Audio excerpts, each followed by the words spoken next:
ඒකත් එක්ක මල්ලි අනිත් පැත්තෙන් ගත්තාම ඒ ආපු ප්‍රතිඵලයයි ඊට පස්සේ ඔය 2013 ආපු ප්‍රතිඵලයත් එක්ක ගත්තට පස්සේ එතනදී මගේ නම සෑහෙන ප්‍රමාණයක් උඩට යන්න පටන් ගත්තා.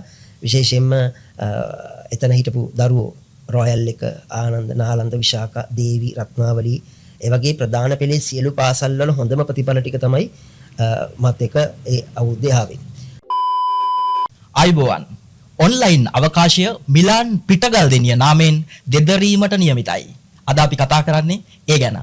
සාමාන්‍ය පෙළ විෂය නිර්දේශයේ තුල විද්‍යාව විෂය රක්ත වර්ණ රුධිර ධාරාවක් නම් ඒ රක්ත වර්ණ රුධිර ධාරාව ධවල වර්ණශීර පතයක් බවට පරිවර්තනය කරන්නට ඔහු සමත් වුණා.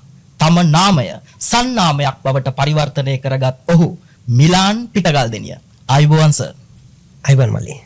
සාමාන්‍ය පෙළ විද්‍යාව ලංකාව ඇතුලේ ගත්තාම ඒ සාමාර්ථයක් ලබා ගැනීමේ ප්‍රතිශතය සාමාන්‍යයෙන් සර් මම බලද්දී 15%ක වගේ 15% තමයි නිර්මාණය වෙලා තියෙන්නේ. සර් මං සර්ගේ ප්‍රතිඵල ලේඛනය බලද්දී මට හම්බ වෙනවා 85% වගේ. කියන්නේ සාමාන්‍ය පෙළ විද්‍යාව ඒ සාමාර්ථයක් ලබා ගැනීම 85% වගේ ප්‍රතිඵලයක් නිර්මාණය වෙලා තියෙනවා. ඉතින් සර් ඒ වගේ අර රනින් ලියවිච්ච ප්‍රතිඵලයක් තියෙද්දි මට මේ සාකච්ඡාව ආරම්භ කරන්න වෙන තැනක් නැහැ සර්. ඒ හින්දා සර්ට මතකද ඒ ප්‍රතිඵලය නිර්මාණය කරපු බැජ් එක ඒ වර්ෂයේ අපි පොඩ්ඩක් මතක් කරලෙමු සර්. ඔමලි ගම්පහ පුරවරයේ මිලාන් පිටගල්දෙනිය කියන නාමයෙන් ඔයා කියපු 85%ක් වගේ ඒ සාමාර්ථ ප්‍රතිශතය පිළිබඳව සාකච්ඡා කරන්න ආරම්භ වුණේ මට මතක විදිහට 2013 සාමාන්‍ය පෙළ බැච් එකකින්. එතකොට මට හිටියේ පන්තියේ ළමයි 33ක් වගේ ප්‍රමාණයක්. ඒ 33න් 28 දිනකටම ඒ සාමාර්ථ තිබ්බා. ඒක අනිත් විශේෂත්වය තමයි 9Sම ගත්ත ළමයි 25 දිනක් හිටියා. ඉතින් 2013 සාමාන්‍ය පෙළ කියන්නේ ඒගොල්ලෝ 2016 උසස් පෙළ මේ වෙද්දි හැමෝම ඉංජිනේරුවෝ ඒත් එක්කම වෛද්‍යවරු ඒත් එක්කම ගුරු වෘත්තියට ප්‍රවිෂ්ඨ වෙලා ලංකාවේ සන්නාමයක් තිබ්බ ගුරුවරයෙක්ගේ නම එක පැත්තකින් තියෙද්දි මගේ දරුවොත් දැන් ලංකාවේම සන්නාම තියාගෙන ඉන්නවා. ඉතින් ඒ වගේ විශිෂ්ට ප්‍රතිඵලයක් නිර්මාණය වෙච්ච එක කොහොම අමතක කරන්නද නේද? හරි සර් අපි මුල ඉඳලම මතක් කරගෙන යනවා නම් සාමාන්‍යයෙන් අපිට පොඩි කාලේ හීන තියෙනවානේ. අපිට සාමාන්‍යයෙන් පාසල් යන කාලේ ડોක්ටර් කෙනෙක් වෙන්න, ඉංජිනේර කෙනෙක් වෙන්න මේ වගේ හීන තියෙනවා. මං සර්ගෙන් අහන්නේ නැහැ පාසල් යන කාලේ මොකද්ද තිබ්බ හීනේ කියලා. මට ඕන සර් මේ වගේ දැන් අද දැවැන්තෙක් මේ ටියුෂන් ෆීල්ඩ් එකේ දැවැන්තෙක් බවට පත් වෙලා ඉන්නවා. සර්ට මේක පාසල් යන කාලේ දැනුණාද මේ ඉගැන්වීමේ තියෙන ඇඟ ඇතුලේ තිබ්බ මේ ආසාව පාසල් යන කාලේ දැනුණාද? පාසල් කාලේ ගැන අපි පොඩ්ඩක් කතා කරමු සර්. මල්ලි මෙහෙමයි අර පොඩි කාලේ ඉඳන්ම පොඩ්ඩක් මේ කටහුරුව කියන එක තිබ්බා. එතකොට ඒ හුරුවත් එක්ක පාසල් කාලේදී වාද විවාද තරගා වලට ඉදිරිපත් වුණා. 2013 අවුරුද්දේ ගම්පහ දිස්ත්‍රික්කෙම හොඳම කතිකයා මම. ඊට අමතරව ඒකත් එක්ක මම 2003 තමයි සාමාන්‍ය පෙළ ලියන්නේ. 2003 සාමාන්‍ය පෙළ අවුරුද්දේ මම ඇත්තටම මේ ආසයි උගන්වන්න. එතකොට හැබැයි හීනේ තිබෙ වෙන දෙයක්. උගන්නන්න ආසයි උගන්නන්න ආසත් එක්කම 11 වසරේ මට මතකයි මම අපේ ප්‍රින්සිපල් එක කතා කරලා මමයි තව මගේ සංජීව කියලා මගේ හොඳ යාළුවෙක් හිටියා. මම ඇත්තටම ඒ කාලේ විද්‍යාව නෙමෙයි කරේ මම කරේ ගණිතය. සංජීව තමයි විද්‍යාව කරේ. එතකොට අපි දෙන්න 6 7 8 9 වසරවල් වල ඔය පන්තියේ මල්ලි අන්තිම 5 දෙනා ඉන්නේ. අපි කියමුකෝ 6 ඒ පන්තියේ ළමයි 45ක් ඉන්නවා 41 42 43 45. ඒ වගේ හැම පන්තියකම අන්තිම ළමයි ටික අරගෙන ඒගොල්ලොන්ට ඉස්කෝලේ ඉවරලා පැයක් එකමාරක් අපි වෙනම ෆ්‍රී ළමයින්ට අපේ දැනුම ෂෙයා කරගෙන ඒගොල්ලොන්ට ටිකක් උඩට ගන්න මුලින්ම එතනින් තමයි ඇත්තටම මම අර උගන්නන එක ආසාවෙන් කරන්න පටන් ගත්තේ. ඊට පස්සේ සාමාන්‍ය පෙළින් පස්සේ මම උසස් පෙළ ජීව විද්‍යාව හදාරනවා ජීව විද්‍යාංශයෙන්. ඉතින් ඇත්තටම කිව්වොත් එහෙම ගලහිටියාව විදුහලේ තමයි මම උසස් පෙළ හදාරන්නේ. ෆස්ට් ටයිම් මම ලියද්දි මට C3යි තිබ්බේ. එතකොට ඒ කාලේ වකවානු වෙන අම්මලි ඇත්තටම මම අම්මලා ගෙදරට ගෙනල්ලා තමයි ඉන්ඩිවිඩුවල් ක්ලාස් කරේ ගොඩක්. ඊට පස්සේ ෆස්ට් එකේ C3න් පස්සේ මම තීරණය කරා නෑ මම පොඩ්ඩක් මේක මේ ඇත්තටම කියන්නේ ඉස්කෝලේට ගියාට පස්සේ මට ලොකු තරංගයක් තිබ්බේ නෑ. ඒකත් එක්ක තමයි තරංගයක් නැති දැන මට ගොඩ දා ගන්න බැරි වුණා. ඊට පස්සේ සෙකන්ඩ් ෂයි එකේ තමයි ගම්පහට එන්නේ. ගම්පහට ආවට පස්සේ මතක් කරන්න ඕන ලියන්ත ජයසූරිය ජීව විද්‍යාවට අපේ ධනංජය හරිදාස සර් ඒත් එක්කම කෙමිස්ට්‍රි වලට චේගුරා අපේ තමිරස. ඉතින් ඒ සර්ලා තුන්දෙනාගෙන් තමයි මම ඉගෙන ගත්තේ. ඉතින් ඒ ඉගෙනගෙන ABC රිසල්ට් දැම්මට පස්සේ කැලණි කැම්පස් එකට ප්‍රවිෂ්ඨ වෙනවා. ඊට ඉස්සෙල්ලා මල්ලි කියන්න ඕන දෙයක් තියෙනවා. ඒ තමයි අර ඔයා ඇහුවනේ මේක හීනයක්ද කියන එක. ඔව්. එතනදී විශේෂයෙන්ම කියන්න ඕන මම මගේ බලාපොරොත්තු තිබේ ජීවිද්‍යාව කෙනෙක් ළමෙක් කරන්නේ අනිවාර්යෙන් වෛද්‍යවරයෙක් වෙන්න. අද මම සතුටු වෙනවා එක තැනකදී.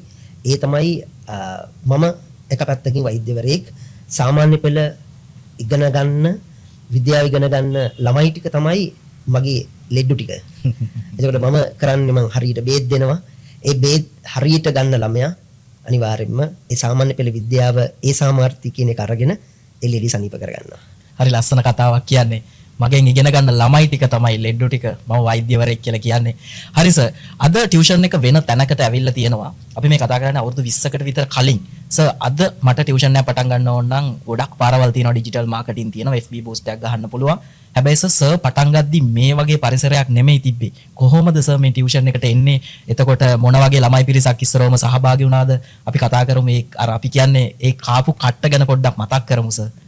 ඔමලි මම ඇත්තටම ගම්පහට පයින් එන්නේ ගණේ මුලදී මට වාහන තිබ්බේ නැහැ. එතකොට 2011 ගම්පහට ඇවිල්ලා අර මං කිව්වා වගේ 2013 තමයි හොඳම ප්‍රතිඵල බිහි වෙන්නේ.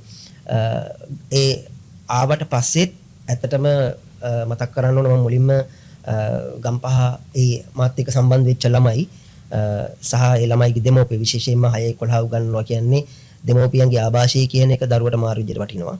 ඒක මම තව ඉස්සරදී මම ඔයාලට කියන්නම්. ඒක විස්තරේ මොකද්ද කියන එක. ඒකත් එක්ක මල්ලි අනිත් පැත්තෙන් ගත්තාම ඒ ආපු ප්‍රතිඵලයයි.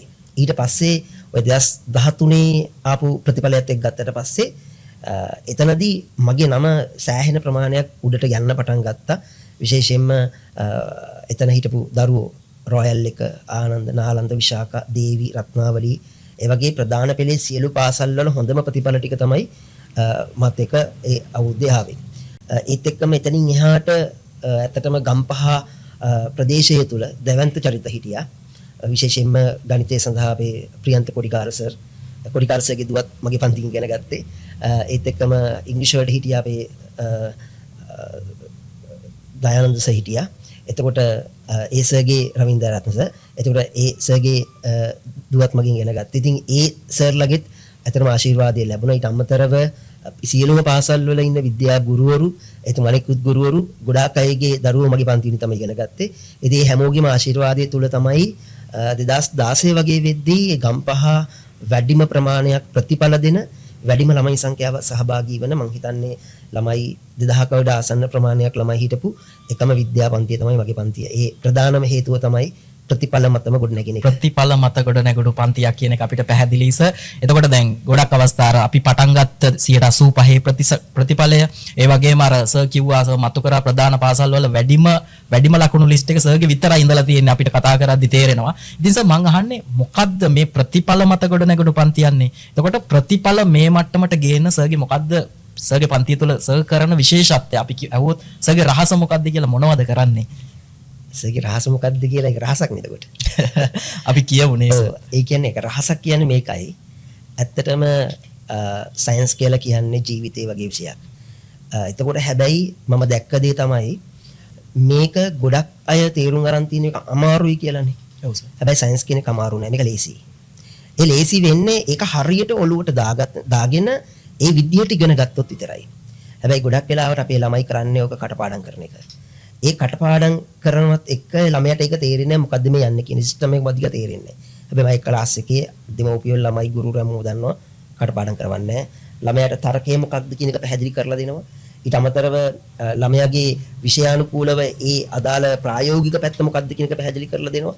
දැන් උදාහරණයක් ගත්තොත් මල්ලි 10 වසර ළමයෙක්ට කිව්වොත් එහෙම කැටපෝලයකින් ගලක් විදිනවා. ඕක බල ලකුණු කරන්න කිව්වොත් එහෙම ඒක ප්‍රායෝගික දෙයක් නේ. අපි නිකන් දැන් මේ මගේ කතාව අහන ඔඩියන්ස් එකක් ඉන්නවා නම් මේ ලංකාවම ඒ අම්මලගෙන් ඇහුවොත් එහෙම ඔයාගේ දුව ඔයාගේ පුතා මෙතන කී දෙනෙක් කැටපෝලයකින් දැන් ගලක් විදලාද අපිට හොයාගන්න ඉතාමත් අමාරුයි. එයි එහෙම ගොඩක් කට්ටිය දැන් එතන නැහැ. කියන්නේ ඉන්නේම ගොඩක් වෙන තැනකනේ. හැබැයි සයන්ස් කියන්නේ අර වගේ ප්‍රැක්ටිකලි තැනක්. ඒ ප්‍රැක්ටිකලි තැන අපි ෆිසිකල් ක්ලාස් එකක ඒක ගොඩ නැගුවා. ළමයි ආසාවෙන් ඉගෙන ගත්තා. ඒ හරහා තමයි ප්‍රතිඵල ආවේ. සමහරක් යාර මම දැකලා තියෙනවා ළමයි රණ්ඩු වෙනවා. මොකටද රණ්ඩු වෙන්නේ? පන්තියේ පළවෙනි පෝලිං වල ඉඳ ගන්න. ඒ සමහර කොල්ල රණ්ඩු වෙනවා. ආසයි දැක්කහම. ඇයි මේ මාත් එක්ක වැඩ කරන්න ඉස්සරහා පොලි ඉඳ ගන්න. දැන් ඒ කියන්නේ ළමයින්ට මේක මේ අර එපා වීමක් නැහැ. ආසාවෙන් ඉගෙන ගන්න වෙනවා. හැබැයි ඒ කොච්චර මොන දේ තුබ්බත් පන්තියේ විනය කියන එකක් එක වෙන්න ඕන. මම අහන්න මේ හිටියස මාත් එක්ක කතා කරද්දී අපි හරි සුහද චරිතයක් විදියටනේ දකින්නේ. මම ඇහුවොත් පන්තියේදීත් එහෙමද? කෙලින්ම ඇහුවොත් පන්තියේ සැරයිද? මම මෙහෙම දෙයක් කියන්නද? උගන්වන වෙලාවට මම ගුරුවරයෙක්. එතකොට ඒ ළමයා මාව දකින්නේ ගුරුවරයෙක් විදියට වෙන්න ඕන.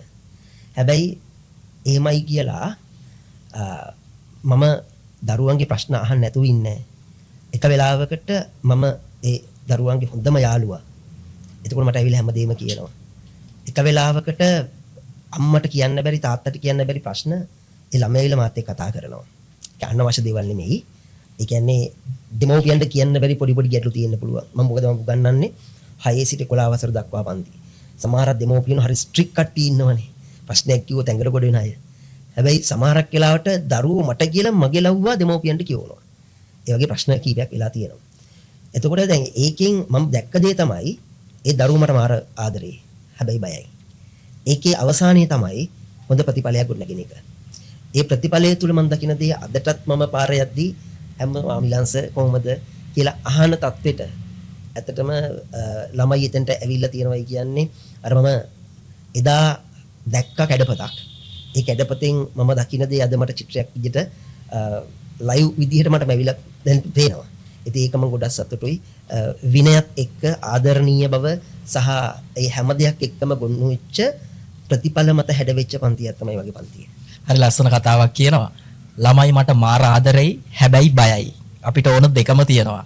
හරි සර් මම ඊළඟට අහන්නේ සාමාන්‍යයෙන් සමාජ මතයක් තියෙනවනේ සර් මේ විද්‍යාව ඉගෙන ගන්න විද්‍යාවට ආශා ඒ වෙනුවෙන් මහන්සි වෙන ළමයි ගාව ආකල්ප මේ වගේ දේවල් අර මිනිස්සු ගාව තියෙන්න ඕන හොඳ දේවල් නැති වෙනවා වගේ එකක් සර්ට එන්නේ සමාජයේ අරටුව හොඳම කාලේ මේ 6 11 වෙනස් වෙන්න පුළුවන් කාලේ. සර් ඒ ගැන හිතනවද ළමයින්ගේ අනාගතය ගැන අනිත් දේවල් ගැන ආගම දහම ගැන මේව ගැන මොකද හිතන්නේ සර්? ඔව් ඒ කියන්නේ ආගම දහම සහ අපි ගත්තොත් එහෙම මලි මෙහෙම දෙයක් ළමයි ඇත්තටම ඉගෙන ගන්න කාලේ කියලා කියන්නේ ලොකු තරංකාරීත්වයට වැටලා තියෙන්නේ.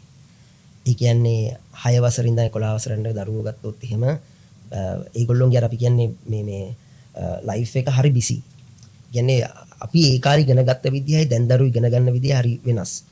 සහ ඒ තුල ගොඩනගෙන අනාගත පරම්පරාව හරිම වෙනස් පරම්පරාවක් බඩපත් වෙනවා. ඒකට හේතුවක් තියෙනවා මල්ලි. ප්‍රධාන දේ තමයි අපි හිතමුකෝ මෙහෙම දැන් මම මේ සමාජයෙන් ඇහුවොත් කතාවක්. අම්මලා තාත්තලා ඕගොල්ලොන්ට කී දෙනෙක් උදේ පාසල් යද්දී වැඳලා යනවද දරුවෝ? වඳින්න නැති. වඳින්නේ කොහොමද?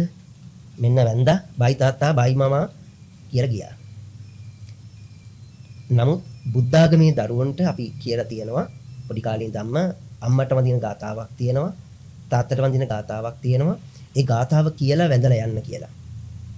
මම අම්මගෙන් තාත්තගෙන් අහනවා ඔයාගේ දුව ඔයාගේ පුතා ඔයාට වැඳලා කී පාරක් ගිහිල්ලා තියෙනවද?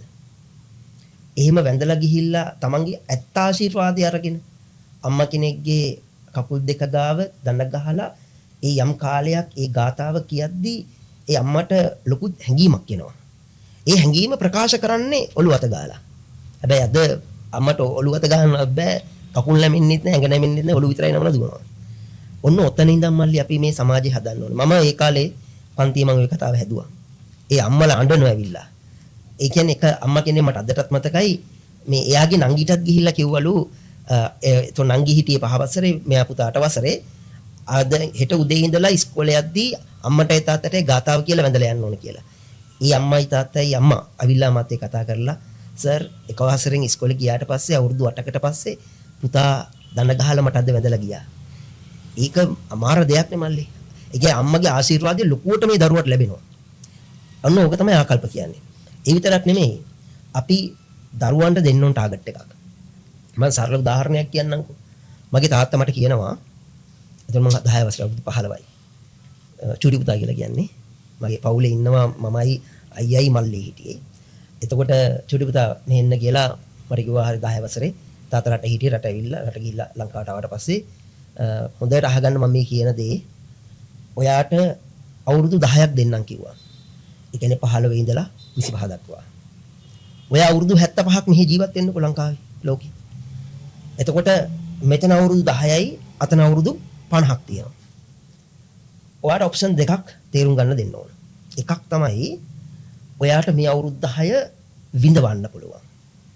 ඒ විඳෙව්වොත් අධ්‍යාපනය වෙනුවෙන් තමන් වෙනුවෙන් මේ අවුරුදු 10 විඳෙව්වොත් 25 ඉඳලා පටන් ගන්න අවුරුදු 50 කාලේ 75 දක්වා ජීවිතේ විඳින්න පුළුවන්.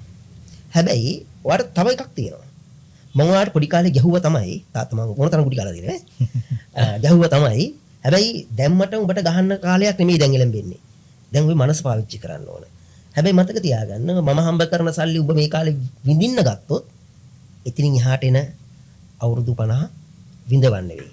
ඒ හින්දා මම ආපහු මේ ගැන කතා කරන්නේ. ඔයා ඔය කැමැති දෙකෙන් එකක් තෝරගෙන ඉස්සරහට වැඩි කරන්න යන්න. ඉතින් මම තෝරගත්තේ මල්ලි කියන්න දෙයක් නැහැ. ඉතින් පළවෙනි එක තෝරගත්තා. හරි ලස්සන කතාවක් තමයි සර්ගේ තාත්තා කියලා තියෙන්නේ. අවුරුදු 10ක් දුක් විඳින්න ඉතුරු අවුරුදු 50 අපිට කියන්නේ මේක එන්ජොයි කරන්න කියලා. අපිට ඒක පාඩුවක් වෙන්නේ නැහැ කියන එක ඒ විදිහටම සර් කරලා තියෙනවා. ළමයි දෙන්නෙක්ගෙන් තුන් දෙනෙක්ගෙන් පටන් ගත්ත පන්තිය 2016 වෙද්දි ගම්පහ ලීඩින්. මොකද හිතෙන්නේ සර් ඒ ඇචීව්මන්ට් එකට ආවට පස්සේ මොකද්ද සර්ට දැනුනේ? ඇත්තටම දැනුනේ කියන්නේ මල්ලි එක පැත්තකින් ලොකු සතුටක් දැනුණා. ඒ කියන්නේ අදටත් ඉතින් ඕන තැනකට ගියාට පස්සේ දරුවෝ ඉන්නවා, කතා බහ කරනවා, ඒගොල්ලෝ ඉන්න තැන් දැක්කම ගොඩක් සතුටුයි. ඒ වෙලාවේදී මේ ඇත්තටම සතුටක් නෙමෙයි දැක්කේ. ඒක විස්තර කරන්නේ මල්ලි මෙහෙමයි. කියන්නේ තව තවත් ආසයි. ඒ කියන්නේ ළමයි 2000ක් වෙන ප්‍රතිඵලය දෙන්නේ නැහැ. තව 4000කට දෙන්න පුළුවන් මට. ඒ කියන්නේ මම දැක්ක දේ මගේ ඉන්න ළමයි තමයි මල්ලි ඔය ප්‍රධාන පෙළේ සියලුම පාසල් වල ග්‍රේඩ් එකේ ෆස්ට් සයන්ස් වල. හරිද? මගේ ගෙදර තියෙනවා මේ වෙන මම්මලා සම්මාන ගෙනත් දීලා තියෙනවා මේ ඉස්කෝලේ ග්‍රේඩ් ෆස්ට් වෙච්ච මේ මොනවාද ඒ සර්ටිෆිකේට් print කරලා මම ගෙනත් දීලා තියෙනවා. ඔන්න සර් මේ දුව මෙතන දැන් ඉන්නේ මෙහෙමයි පුතා ඉන්නේ මෙහෙම කියලා. ඉතින් ඒවනේ මල්ලි මට තියෙන සතුට. ඒ කියන්නේ ළමයෙක් ඒකක් ගත්තාම ළමයෙක් සයන්ස් වල ලකුණු 95න් ඉහළ ගත්තාම ඒ අම්මටයි ඒ තාත්තටයි මම ක්ලාස් ෆීස් එකක් අය කරත් ඒ අය කිරීමේ දේ තේරෙන්නේ නැහැ. මොකද ඊට වඩා දෙයක් මම කරලා තියෙන්නේ. ගොඩක් වෙලාවට මම දකින්න ටියුෂන් එක තිබ්බේ ඔලු ගෙඩි ගානේ. මම ඔලු ගෙඩි ගණන් කරේ නැහැ. මම කලේ උගන්නන එක විතරයි. මගේ තියරියේ තිබ්බේ මම හරියට උගන්නනවා නම් මම හරිම දේ කරනවා නම් අනිවාර්යෙන් මම දන්නවා ළමයි මාත් එක්ක එකතු වෙනවා. ළමයි මාත් එක්ක එකතු වෙද්දී මට මුදල් කියන සාධකය හම්බෙන එක ඒක සාමාන්‍ය දෙයක්. නමුත් මුදල් හොයන්න කියලා මම එතෙන්ටපත් උන්නේ නැහැ. අංක එක කරේ මම අර මගේ වැඩේ හරියටම කරන එක විතරයි. අපේ ලයිෆ් එකේ මල්ලි තියෙනවනේ අපි අවංකවම අපේ දේකට කැපවීමෙන් කැපකිරීමක් කරලා වැඩ කරොත් ඒ තුල ගන්න ප්‍රතිඵලය අපිට අනිවාර්යයෙන්ම ලැබෙනවා. ඒ කියන්නේ අපි හැම වෙලාවෙම කරන්න ඕන ඒකට අවංක වෙලා වැඩ කරන එක විතරයි. Taman අවංක වේදී හරියටම කරනවා නම් ඒකෙන් ලැබෙන ප්‍රතිඵලය අපිට හිතා ගන්නත් බෑ. හරි සර් ළමයි වෙනුවෙන් දේවල් කරා කියලා කියනකොට මට මතක් වුණේ ළමයි වෙනුවෙන් හරි ලස්සන ආයතනයක් නිර්මාණය කරලා තිබ්බා. ඒ ගැනත් පොඩ්ඩක් මතක් කරමු. ඔව් මලි මම අර ඔයාලට කිව්වේ 2011 මම ළමයි දෙන්නෙක්ට පන්ති පටන් ගන්න ආවේ ගම්පහට. 2013න් පස්සේ 2016 17 18 වෙද්දී ගම්පහ හොඳම විද්‍යා පන්තිය බවට පත් වුණා. ළමයි සෑහෙන ප්‍රමාණයක් මගෙන් අධ්‍යාපන ලැබුවා. එතකොට එක පැත්තකින් මගේ තියෙන දක්ෂතාවය සහ ඒ දේවල් ළමයි ගන්නවා වගේම ළමයින්ට තවත් මේ සයන්ස් කියන එක ඉගෙන ගන්න පහසුකම් වටපිටාවක් නිර්මාණය කරන්න මට වුණා. ඒත් එක්කම ගම්පහ පෞද්ගලික පන්තියක තියෙන හොඳම විද්‍යාගාරය මම හැදුවා. ඒත් එක්කම IT lab එකක් හැදුවා. ළමයින්ට වෙනම AC room වල ඉගෙන ගන්න පුළුවන් විදියට ගම්පහ සාමාන්‍ය පෙළ ආයතනයක් පළවෙනි වතාවට මම තමයි හැදුවේ. ඒක මම ආඩම්බරෙන් කියනවා මගේ දරුවන්ට ඉතා ඉහළ ප්‍රතිඵලයක් ගන්න සුව පහසු විදියට වැටි කරගෙන යන්න තමයි මම ඒ විදිහට ආයතනයේ ෆෝම් කරේ. හරි ලස්සන වචනයක් මගේ දරුවන්ට කියලා කතා කරන්නේ. සර් ඔය ළමයි වෙනුවෙන් කරපු දේවල් අපිට පොඩි කාලේ ඉඳලා ආසාවක් තියෙනවනේ මම මේ තැනට ගියාට පස්සේ නිකන් මේ වගේ වාහනයක් පදිනවා. මේ වගේ සර්ටත් එහෙම හීන තියෙන්නේ නැති. 2019 විතර ගම්පහ හෙල්ලුවා කියලා ආරංචි. අපි ඒ ගැනත් මතක් කරමු.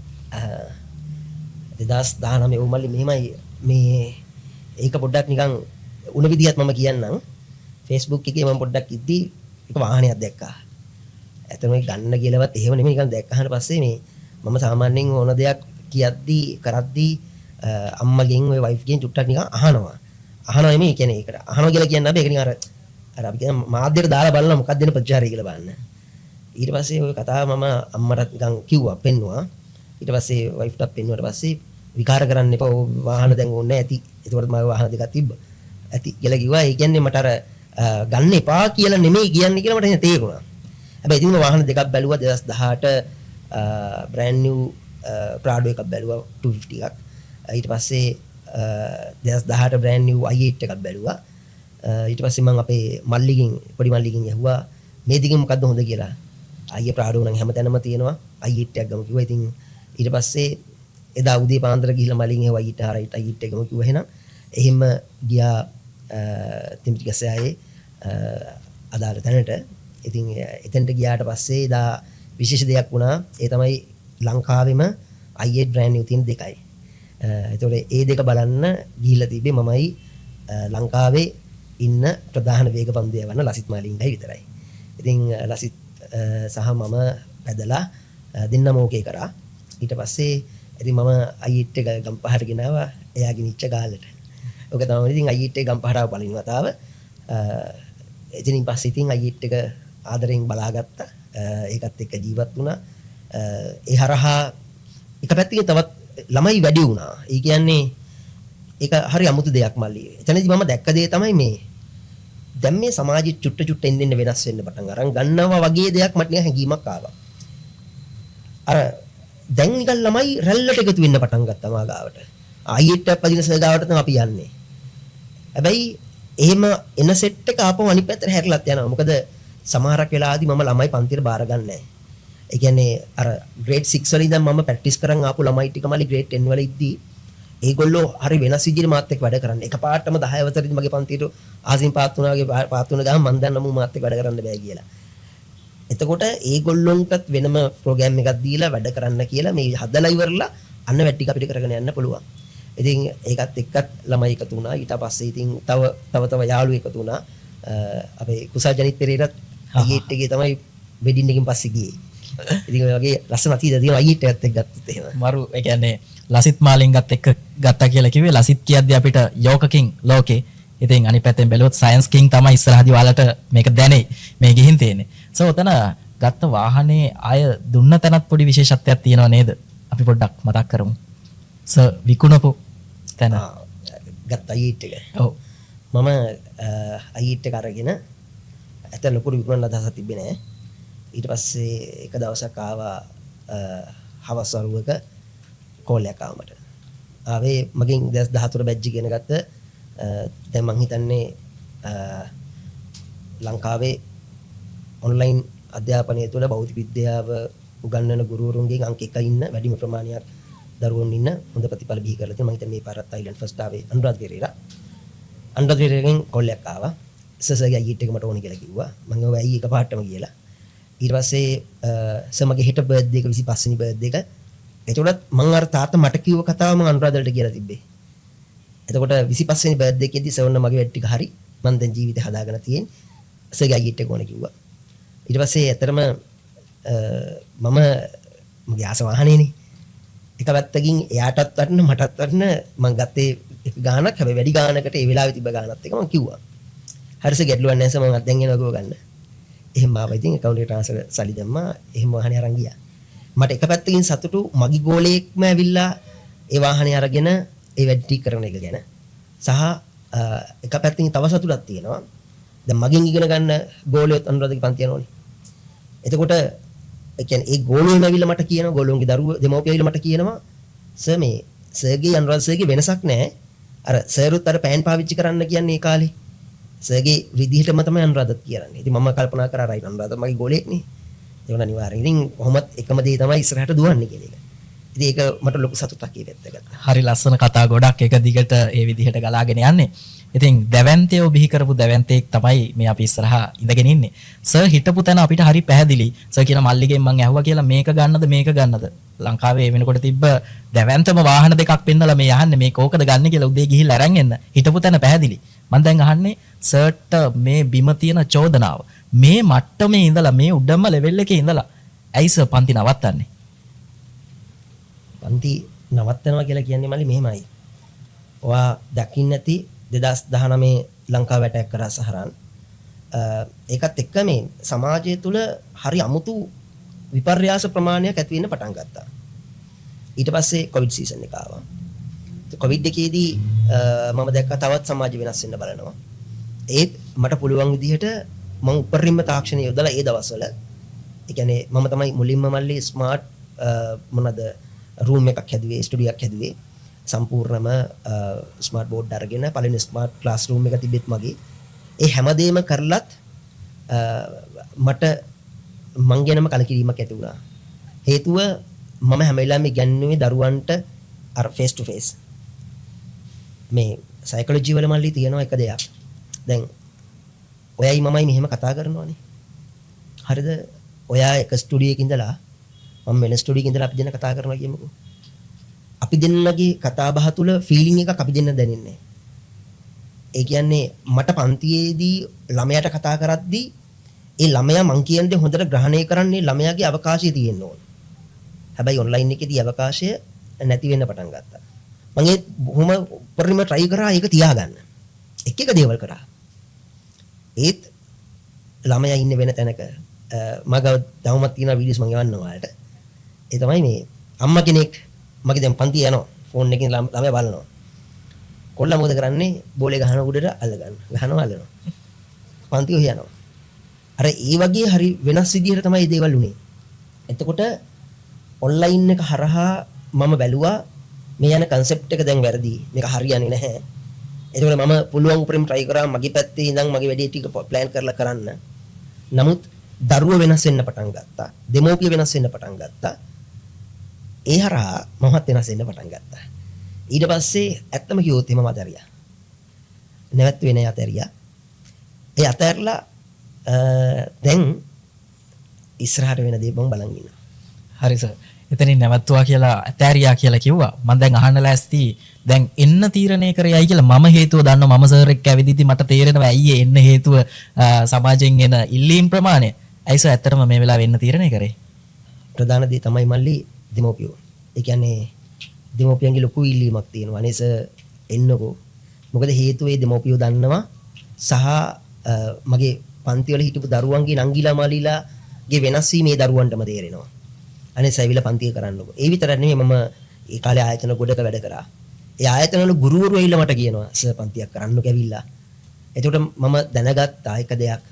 මේ සමාජය දැන් ආපහු ඉල්ලන්නේ අපි අර සාර ධර්මත් එක්ක විනයක් එක්ක හරි විශේෂ දැනුම උගන්වලා හොඳ රිසල්ට් එකක් එළියට බිහි කරන්න නැවත අවකාශයක් මේ බිමේ මතුවෙන පටන් අරන් තියෙනවා.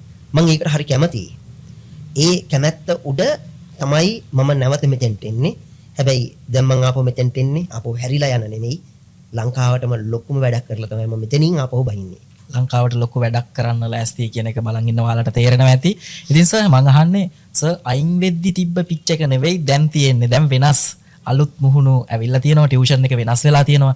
සර් කාලයක් බලන් ඉන්නේ නැති මේක දිහා. මොකද හිතෙන්නේ? හිතෙන්න ලොකු දෙයක් නෑ. හේතුව දැන් මගින් ඉගෙන ගත්ත දරුවෝ ගුරුවරුනේ. සාමාන්‍ය පෙළ විද්‍යා ගුරුවරු, ගණිත ගුරුවරු, ඒත් එකම පාසල් වල ගුරුවරු දැන් මගින් ඉගෙන ගත්ත ළමයි. ඉතින් එතකොට පිච් එක වෙනස්. එතකොට පිච් එකේ අපි බෝල් කරන කෙනෙක් ඉන්නවා, බැට් කරන කෙනෙක් ඉන්නවා කියමුකෝ. එතකොට දාන බෝලේ තියෙනවා බැට් කරන කෙනා දැනගන්න ඕන බෝල්ට හරියට ෆේස් කරන්න. හැබැයි දැන් වැඩි තියෙන්නේ බැට් කරන එක්කෙනා හරියට ප්‍රැක්ටිස් කරන ලංකාවේ ටීම් එක වගේ තමයි. ලංකාවේ ටීම් එක හොඳට ප්‍රැක්ටිස් කරොත් මොකද වෙන්නේ? මැච් එක දිනන්න පුළුවන්. ඒකට මොකද්ද වෙන්න ඕන? මනස රිලැක්ස් වෙන්න ඕන. මම දැක්කමලි මේ ළඟදී අපේ පාකිස්තාන් ප්‍රීමියර් ලීග් යනවනේ. ඒකේ කුසල් දිගට හරහට ගහන්නේ. එයාගේ දැන් තියෙන්නේ නිදහස් මනසක්. ප්‍රෙෂර් නැහැ. එයාගේ දැන් එයාගේ පිච් එක හොඳයි. එයා බැටින්ග් හොඳයි. එන ඕන බෝල් එකකට ගහනවා. ඇයි හේතුව කොන්ෆිඩන්ස් එක. ප්‍රැක්ටිස් එක. නමුත් දැන් ඉන්න ළමයි ප්‍රැක්ටිස් කරනවා අඩුයි. ඒ කියන්නේ සබ්ජෙක්ට් එකට ප්‍රැක්ටිස් කරන්නේ නැහැ. අර මම දැක්ක දේ මොකද්ද මල්ලි මේ ළමයි ෆෝන් එකට ඇබ්බැහි වෙලා ඉන්නේ. අපි දෙමෝපියන්ගෙන් හරියටම ඇහුවොත් එහෙම දැන් අයියලා අක්කලා ඉන්න නංගිලා මල්ලලා ඉන්නවනේ. එතකොට අයියලා අක්කලා ඔන්ලයින් නැතුව ඉගෙන ගන්න කාලේ ඉගෙන ගත්ත විදිහයි. ඔන්ලයින් තියෙද්දි දැන් මේ ළමයි ඉගෙන ගන්න විදිය දෙකක්. එතකොට ඒගොල්ලෝ හිතන්න පුළුවන් අපි තාක්ෂණයත් එක්ක නැද්ද? හොඳයි.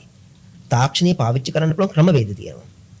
ඒ තාක්ෂණය පාවිච්චි කරලා අපේ ලොකු අනාගතයක් අපි පස්සට ගන්නවා නම් ඒක වැරදි.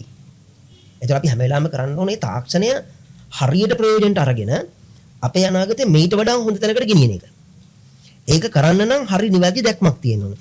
නිවැරදි වැඩපිළිවෙලක් තියෙන්න ඕනේ. ඒ වැඩපිළිවෙල ගොඩනගන්නේ නැති තාක්කල් අනිවාර්යෙන් පාසල් වල ප්‍රතිඵල අඩු වෙනවා. ළමයින්ට සයන්ස් කියන සබ්ජෙක්ට් එක තේරෙන්නේ නැතුව යනවා. ගණිතය කියන සබ්ජෙක්ට් එක තේරෙන්නේ නැතුව යනවා. ඒක තේරුම් ගන්න නම් ළමයි හරි තැනකට ගේන්න ඕන. ඉතින් මම හිතනවා දැන් හරි පිච් එක නිර්මාණය වෙලා තියෙන්නේ මට. දැන් තියෙන මට ප්ලේ කරන්න විතරයි. ප්ලේ කරන්න ඕන විදිහකට දාන බෝල් ටික මම දානවා. ඒ කාලෙත් එහෙමයි. දැන් පටන් ගත්තා. ඒක අභියෝගයක් නෙමෙයි. මේක මගේ වැඩක්. එතකොට ඒක ගොඩක් අයට අභියෝගයක් වෙයි. හරි විශ්වාසයෙන්ම කියනවා මැච් එක ගහනවා කියලා. ඉතින් සර් අර පිච් එක වෙනස් වෙලානේ තියෙන්නේ. අපි පොඩ්ඩක් විතර කියමු මොනවද ඉස්සරහදී අපි කරන්න ලෑස්ති වෙලා ඉන්නේ කියලා. මොන වගේ ප්ලෑන් එකක්ද තියෙන්නේ ඉස්සරහට? ප්ලෑන් එක මලි මෙහෙමයි. ඇත්තටම ගත්තොත් ඔයාලා හොඳ ආකාරවම දන්නවා මේ මම ඔන්ලයින් එකක් එක්ක නෙමෙයි මම අර වගේ තැනකට ගියේ. හේතුව එතන මම පාවිච්චි කරේ මගේ තියෙන සහජ හැකියාව, සහජ කුසලතාවය සහ මගේ දැනුම ඒ හැමදේම තමයි මගේ පන්ති කාමරය තුලම පාවිච්චි කරේ. හැබැයි එතනදී අපිට නවීන තාක්ෂණය භාවිතා කිරීම තිබ්බේ නැහැ. මට පුළුවන් ආකාරයෙන් තමයි මම තාක්ෂණය භාවිතා කරේ ඒ කාලේ. හැබැයි දැන් එහෙම නෙමෙයි. දැන් තාක්ෂණය වෙනස් වෙලා තියෙනවා. එතකොට ඒ තාක්ෂණය මම දන්නේ නැති තාක්ෂණයන්නේ. හැබැයි එහෙමයි කියලා මම පත්‍ය කරලා ඉන්න හොඳ නැහැ. දැන් මට පිච් එක හැදිලා තියෙන වෙලාවේ මම සෙල්ලම් කරද්දී මම ඒ තාක්ෂණය ප්‍රයෝගී කරගන්න ඕන. සනත් ජයසූරිය ඒ කාලේ ක්‍රීඩා කරද්දී ওই ලොකු තාක්ෂණය තිබ්බද? නෑනේ. දැන් කෝච් කෙනෙක්නේ. දැන් එයායි තාක්ෂණ ප්‍රයෝජන ගන්නවනේ. එහෙනම් ඇයි අපිට බැරි දැන් අලුත් තාක්ෂණයත් එක්ක වැඩ කරන්න? ඒ නිසාම තමයි විශේෂයෙන්ම කියන්න ඕන ලංකාවේ නමක් ගිය මීඩියා ආයතනයක් අපේ ඇල්ෆා මීඩියා ආයතනය. ඉතින් ඇල්ෆා මීඩියා එකට මම එක කෝල් එකයි දුන්නේ. අපේ ඩිවිෂන් මල්ලි කතා කරාට පස්සේ එක දෙයයි කිව්වේ මිලන් සර් එන්න හම්බෙමු කතා කරා. සර්ගේ වැඩේ අපි බාරගත්තා. සර්ගේ රෝල් එක පන්ති කාමරේ කරා වගේ කරන්න ඊටු ටික අපි කරන්න. ඉතින් මට ඇති. එතකොට ඒ තුල මම මේකයි දැන් බය නැතුව කතා කරන්නේ ඕන අභියෝගයක් දැන් බාර ගන්න කැමතියි. ඉතින් ඇල්ෆා මීඩියා එකට මම ගොඩක් තෑන්ක්ස් කරනවා. එයාලා මට මේ දුන්න පනරේට. ඉදිරියට ලොකු වැඩ ප්‍රමාණයක් තියෙනවා. ප්ලෑන් එක මම ඉදිරියේදී කියන්නම්. මොකද ඒ ප්ලෑන් එක ට්‍රූ යන්නේ මම ග්‍රේඩ් වයිස් යන්න ඕන මල්ලි.